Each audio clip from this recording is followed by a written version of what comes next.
जय श्री कृष्ण, जय राधे राधे। आज हम पापा कुंसा एकादशी की कथा सुनाएंगे। आप बड़े ध्यान से सुनिएगा। आशा करती हूँ कि आप मेरे चैनल में आएँ और सुने, लाइक करें। लो कथा सुनिए। पापा कुंसा एकादशी की कथा। पापा कुंसा एकादशी अश्विन मास के शुक्ल पक्ष की एकादशी को कहते हैं। इस एकादशी का महत्व स्वयं श्री कृष्ण भगवान ने धर्मराज युधिष्ठिर को बताया था। इस एकादशी पर भगवान पद्मनाभ की पूजा की जाती है।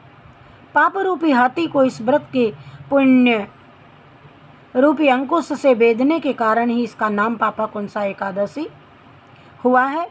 इस दिन मौन रहकर के भगवत स्मरण और भोजन का विधान है। इस प्रकार भगवान की आराधना करने से मन शुद्ध होता है तथा व्यक्ति में सद्गुणों का समावेश होता है। कथा इस प्रकार से है। श्री कृष्ण गोविंद हरे मुरारे, हे नाथ नारायण वासुदेवा। श्री कृष्ण गोविंद हरे मुरारी, हे नाथ नारायण वासुदेवा। श्री कृष्ण गोविंद हरे मुरारे, हे नाथ नारायण वासुदेवा। श्री कृष्ण गोविंद हरे मुरारे, हे नाथ नारायण वासुदेवा। श्री कृष्ण गोविंद हरे मुरारे, हे नाथ नारायण वासुदेवा। श्री कृष्ण गोविंद हरे मुरारे, हे नाथ नारायण वासुदेवा। व्रत की विधि। इस एकादशी व्रत का नियम पालन 10वीं तिथि की रात्रि से ही शुरू करना चाहिए तथा ब्रह्मचर्य का पालन करें। एकादशी के दिन सुबह नित्य कर्मों से निवृत्त होकर के साफ वस्त्र पहन करके भगवान विष्णु की शेषशय्या पर विराजित प्रतिमा के सामने बैठ कर के व्रत का संकल्प ले लें और इस दिन यथासंभव उपवास करें। उपवास में अन्न ग्रहण नहीं करना चाहिए। संभव ना हो तो व्रती एक समय फलाहार कर सकता है। इसके बाद भगवान पद्मनाभ की पूजा विधि विधान से करनी चाहिए। यदि व्रत करने वाला पूजन करने में असमर्थ हो तो पूजन किसी योग्य ब्राह्मण से भी करवाया जा सकता है। भगवान विष्णु को पंचामृत से स्नान कराना चाहिए। स्नान के बाद उनके चरणामृत को व्रती अपने और परिवार के सभी सदस्यों के अंगों पर छिड़के और उस चरणामृत का पान करे। इसके बाद भगवान को गंध पुष्प धूप दीपक नैवेद्य आदि पूजन सामग्री अर्पित करे। विष्णु सहस्त्र नाम का जप एवं उनकी कथा सुने। रात्रि को भगवान विष्णु की मूर्ति के समीप हो शयन करना चाहिए और दूसरे दिन यानी कि द्वादशी के दिन वेद पाठी ब्राह्मणों को भोजन करा करके दान दे करके आशीर्वाद प्राप्त कर लेना चाहिए। इस प्रकार पापा कुंसा एकादशी का व्रत करने से दिव्य फलों की प्राप्ति होती है। बोलो जय श्री कृष्णचंद्र भगवान की जय। व्रत कथा। प्राचीन काल में विंध्य पर्वत पर क्रोधन नामक एक महाक्रूर बहेलिया रहता था।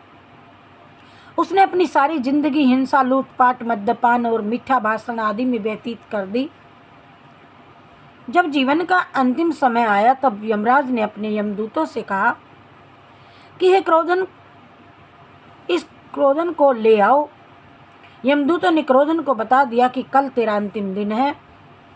मृत्यु के भय से भयभीत वह बहेलिया महर्षि अंगिरा जी की शरण में गया और उनके आश्रम में जा करके महर्षि ने गया तो पूछा। महर्षि ने उनके अनुनय विनय से प्रसन्न होकर के उस पर कृपा करके उसे अगले दिन ही आने वाली अश्विन शुक्ल एकादशी का विधि पूर्वक व्रत करने को कहा।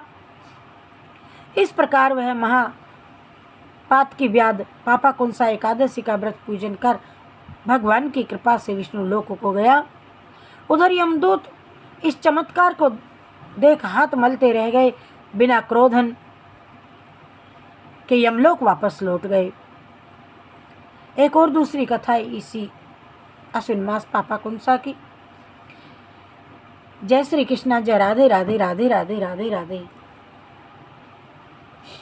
युधिष्ठिर की वाणी में एक बार युधिष्ठिर ने श्री कृष्ण से कहा कि अश्विन शुक्ल पक्ष की एकादशी का क्या महत्व है, इस अवसर पर किसकी पूजा की जाती है एवं इस व्रत का क्या लाभ है। युधिष्ठिर की मधुर वाणी को सुनकर के गुणातीत श्री कृष्ण भगवान बोले, भगवान श्री कृष्ण ने कहा है, कुंती नंदन, अश्विन माह के शुक्ल पक्ष की एकादशी का नाम पापा कुंसा है और इसका व्रत करने से सभी पाप नष्ट हो जाते हैं तथा व्रत करने वाला अक्षय पुण्य का भागी होता है।